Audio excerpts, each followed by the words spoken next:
박항서 감독 오른팔 동남아 축구 전문가 이태훈 감독을 만나다. 오센 서정환 기자. 12년간 동남아 축구에서 헌신한 한국인 지도자가 있다. 바로 이태훈 감독이다. 지난 5월 귀국해 휴식을 취하고 있는 이태훈 감독을 오센이 만났다. 이 감독은 내 축구 인생의 불꽃을 태울 기회라며 마지막 불꽃을 준비하고 있었다. 한국에는 정말 오랜만에 오셨는데 근황은? 시즌 후 짧게 휴식 쳐온 적은 있지만 이렇게 시즌 중반에 여유롭게 있는 건 오랜만이다. 역시 나는 한국인인가 보다.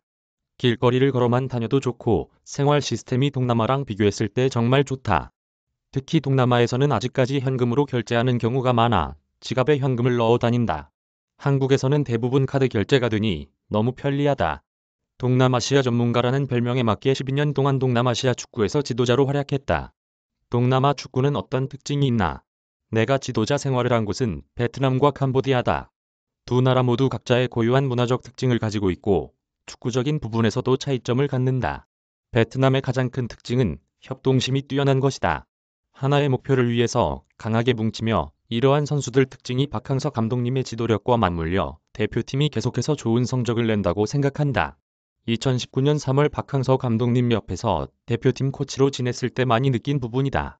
호황아인 잘리아 감독으로 지내면서도 나의 축구 철학을 확립해가는데 영향을 받았다. 반면 캄보디아는 개인적인 성향이 강한 편이다. 역사적으로 침략과 지배를 많이 받다 보니 민족성이 소극적이고 회피하려는 경향이 있다. 팀적으로도 정신력이 조금 떨어지다 보니 전반의 경기를 잘 풀어가도 후반에 어려운 부분이 많았다. 대표팀에 부임해서는 하나의 팀으로 뭉치기 위해 많은 노력을 쏟았던 기억이 있다. 기본적으로 캄보디아는 축구 인프라와 시스템이 여전히 부족하다. 중국 자본이 많이 들어왔지만 발전할 수 있는 토대를 바탕으로 계획적으로 움직이지 않는다. 그래서 겉으로는 좋아지는 것 같지만 내부적인 문제를 등한시하는 게 안타깝다. 지난 2021년 한 해 동안 총 두 팀의 지휘봉을 잡았다. 캄보디아의 TP아미 FC와 비사카 FC 생활은 어땠는지. 먼저 TP아미 FC는 국방부 소속의 팀이긴 하지만 국내 K리그의 김천 상무와는 다른 개념이다. 캄보디아 국방부에서 운영을 하는 하나의 축구팀이고 선수들의 신분이 군인은 아니다. 재정적인 부분이 많이 열악했지만 최근에 태국 사업가가 팀의 메인 스폰서로 들어오면서 여유가 생겼다. 그때 마침 내가 FA로 캄보디아에 있었고 팀을 맡아 달라는 제의를 받게 됐다. 처음에는 팀 내부 사정을 잘 알기에 고사를 했지만 구단 관계자들과 지속적으로 팀 비전에 대한 이야기를 듣고 최종적으로 팀에 합류하기로 결정했다. TP아미 FC에는 가능성이 있는 젊은 선수가 많았다. 그래서 구단 측과도 계약 당시 지금 당장이 아닌 미래를 보고 장기적인 플랜을 갖고 팀을 발전시키는 방향을 잡았다. 하지만 이 팀의 실질적인 오너는 국방부 소속의 고위 관계자였다. 그는 이런 방향성을 인정하지 않고 당장의 결과만을 원하는 사람이었다. 시즌 중이었고 팀을 만들어가는 도중에 결국 연패를 하게 되자 계약을 해지하게 되었다.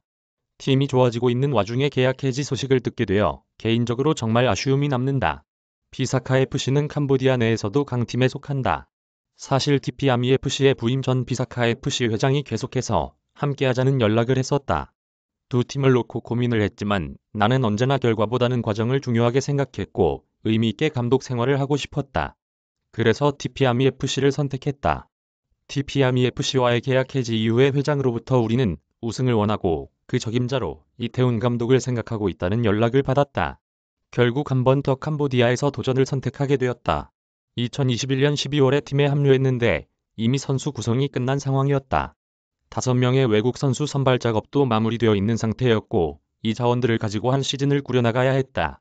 하루에 두세 번씩 코칭 스태프 및 운영진과 팀 방향성과 시즌 계획을 놓고 미팅을 진행했다.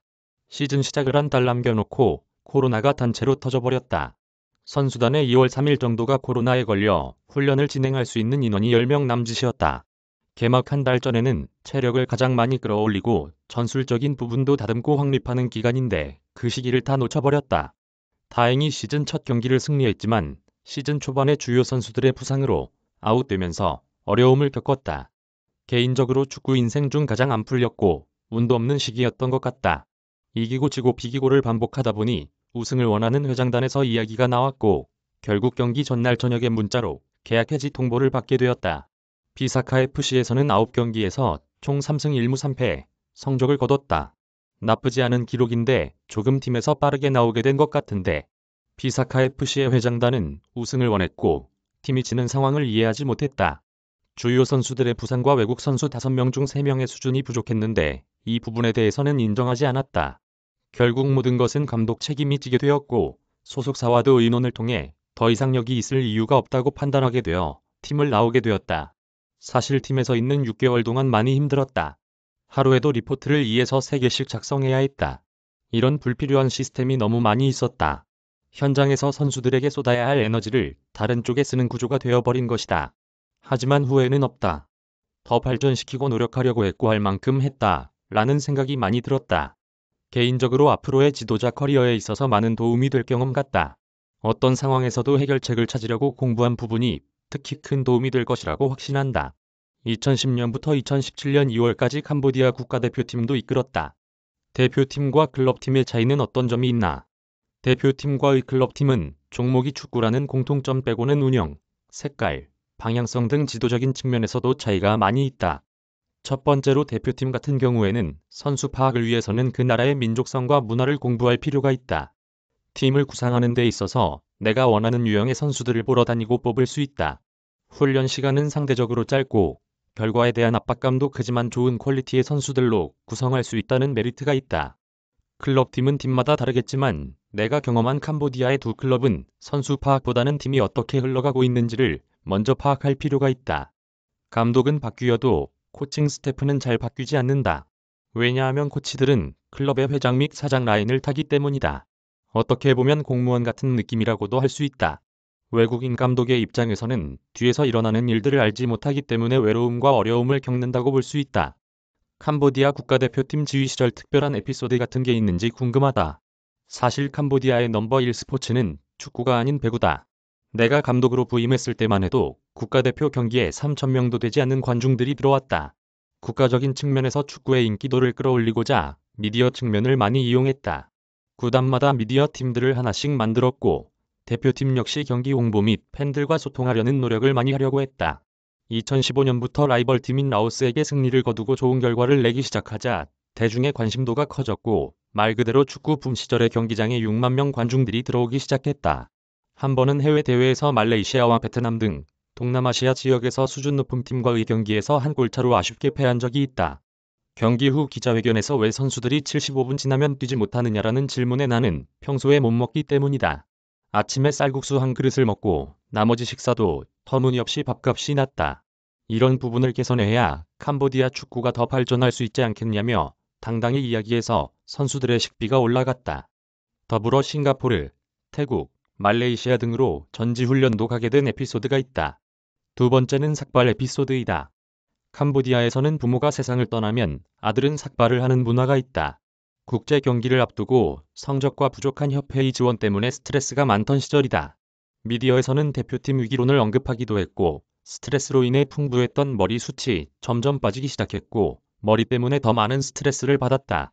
하루는 협회 미팅이 있는 날이었는데 미팅 장소에 도착해 자리에 앉은 후 모자를 딱 벗으니까 협회 관계자들이 전부 놀랐다. 내가 모자를 딱 벗은 후 캄보디아에서는 부모님이 돌아가시면 머리를 깎지 않냐. 지금 내 마음이 죽었다. 마음을 정비하고자 스스로 머리를 깎았다.